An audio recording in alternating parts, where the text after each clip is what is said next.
In a small village nestled between two mountains, there was a young traveler who stood at a crossroads. Before him lay two paths. The first path, winding up a rigid mountain, was steep and rocky, and it was fraught with danger. It required great effort, sacrifice, and endurance. The second path, smooth and flat, meandered through a peaceful valley. It promised ease and comfort and little risk. The traveler pondered his choice. The villagers, seeing his hesitation, approached him with advice. Some urged him to take the valley path where the journey would be pleasant and his needs easily met. Why struggle when you can find peace here? They asked.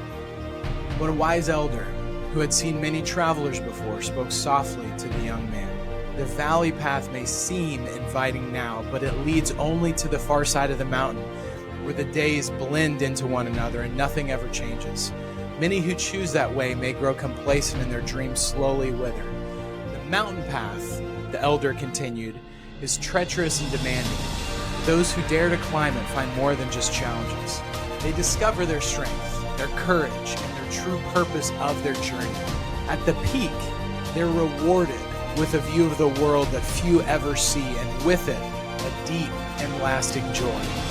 The traveler looked once more at the paths before him. With a determined heart, he chose a mountain trail, knowing it would test him, but also transform him.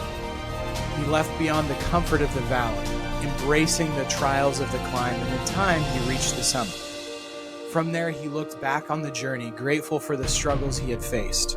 For in choosing the difficult path, he had found not just success and happiness, but the true meaning of life itself.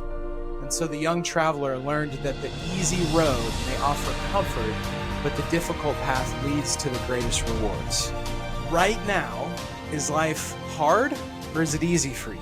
What path are you going down? Is it leading you to the best version of yourself? Choose your path with your vision in mind, not how you feel in the moment.